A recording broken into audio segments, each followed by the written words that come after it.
ساری تعریف اس اللہ کے لیے ہے جس کی مدحت تک بولنے والوں کے تکلم کی رسائی نہیں ہے۔ الحمد لله الذي لا يبلغ مدحته القائلون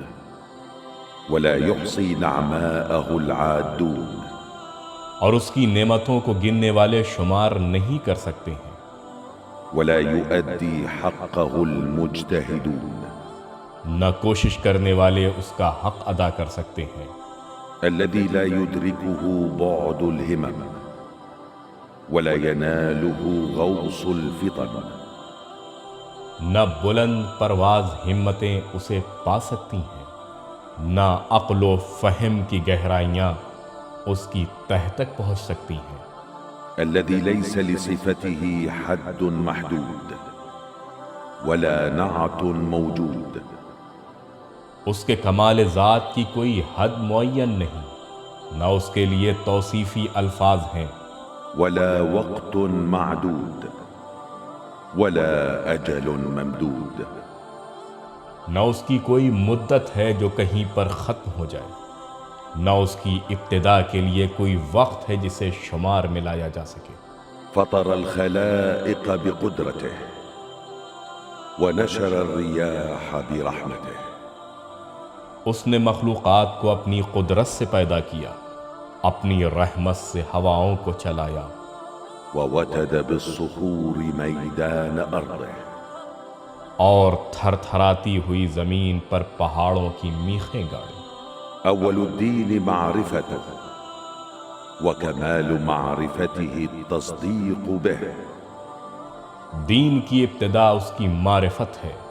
اور معرفت کا کمال اس کی تصدیق ہے۔ وكمال التصديق به توحيده،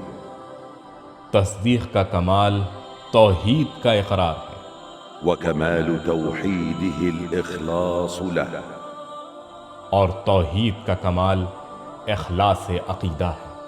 وكمال الإخلاص له نفي الصفات عنه، کمال اخلاص یہ ہے کہ اس سے صفتوں کی نفی کی جائے، لشهادة كل صفة أنها غير الموصوف، کہ صفت کا مفہوم خود ہی گواہ ہے کہ وہ موصوف سے الگ کوئی شے ہے، وشهادة كل موصوف أنه غير الصفة، اور ہر موصوف شاہد ہے کہ وہ صفت کے علاوہ کوئی چیز ہے۔ فمن وصف الله سبحانه فقد قرنه، اس کے لیے الگ سے صفات کا اس بات ایک شریک کا اس بات ہے، ومن قرنه فقد ثناه، ومن ثناه فقد جزأه، اور اس کا لازمی نتیجہ ذات کا تعدد ہے، اور تعدد کا مقصد اس کے لیے اجزاء کا عقیدہ ہے، ومن جزأه فقد جهله، اور اجزاء کا عقیدہ صرف جہالت ہے، معرفت نہیں ہے، ومن أشار إليه فقد حده، اور جس نے اسے قابل اشارہ سمجھ لیا اس نے اس کی حد بندی کر دی، ومن حده فقد عده،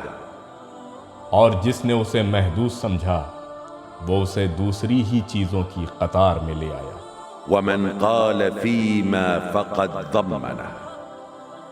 اور جس نے یہ کہا وہ کس چیز میں ہے اس نے اسے کسی شے کے ضمن میں فرض کر لیا، ومن قال على ما فقد أخلى منه، اور جس نے یہ کہا کہ وہ کس چیز پر ہے اس نے اور جگہیں اس سے خالی سمجھ لی۔